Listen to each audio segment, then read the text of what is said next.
Welcome back to the IbPython3 notebook series. In this video, we're going to look at contract details.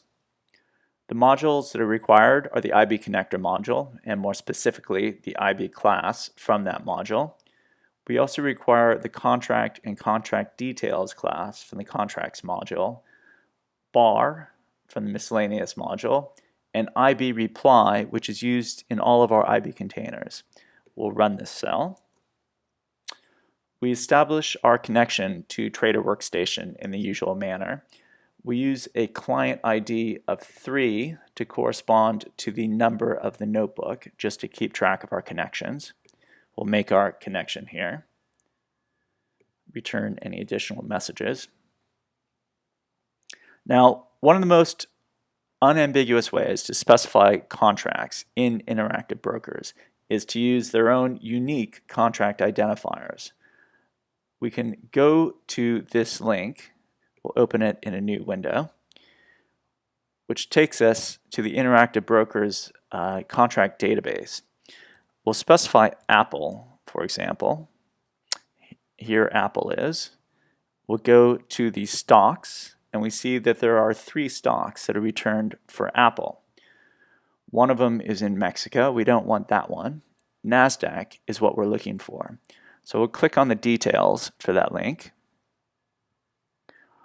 And here is the con ID, the contract identifier that uniquely specifies the Apple stock which we're interested in. We'll copy this con ID and close down our windows here. Now, the Apple con ID that we just copied from the database matches what we're looking at. And what we're going to do is enter the contract identifiers for both Apple and for Microsoft, and we're going to make a list out of those contract IDs. Here we're going to specify a dictionary of contract details for all the contracts that we want to get details for. We will we'll just iterate through that list, requesting contracts for each of these con IDs. And then once we've done that, we'll iterate again through the list, and we'll get the details that are returned from the server and put them in the dictionary. So we run this cell, and we view the results that have been returned. These results are returned nearly instantly from the server. Here we have Apple, all the contract details, the contract summary, and Microsoft. If we don't want to use the contract identifiers, we can also specify the contract using the traditional method. We can use the symbol, the currency, the exchange, primary exchange in this case, and the security type. So we'll use that information to specify Apple. We'll make our request in the usual manner, and we'll get the details that is returned from the server, and we'll print those out.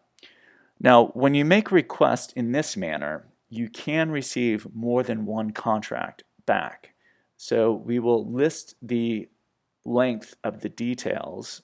This is actually a list of contracts that are returned for this request. So if it's 1, then all's good. We've uniquely specified the contract. But if it's more than 1, which we'll see in our examples below, then additional information may be required to uniquely specify the contract. We'll run this cell. We see that only 1 contract was returned, so this did uniquely specify Apple. And again, here are the details. It is useful to have more than 1 contract return when you're looking at option chains or futures. For options, you'll want multiple strike prices, for example, and for futures, you may want multiple expiration dates. So here we're looking at Apple. We're going to look at options that expire on January 16th of 2015, call options. But we want the whole series of options, the whole strike series, not a specific strike price.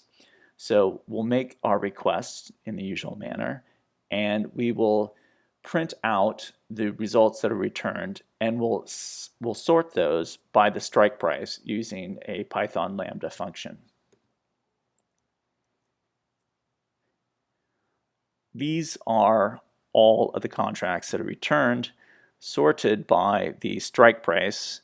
So here is a strike of 200, for example. The next one is 205, etc. We'll look to see how many contracts were returned. In this example, we received 151 call options with this expiration date that were returned for Apple. This method is also useful for futures contracts when you want to receive multiple expiration dates. In this example, we're looking at sweet crude oil, CL for the symbol. It's a futures contract, dollar, and the exchange is the NYMEX. We'll make the request in the usual manner. We'll print out the contracts returned, sorted on their expiration date, again using the lambda function. And then finally, we'll look to see how many contracts we received. So we print those out.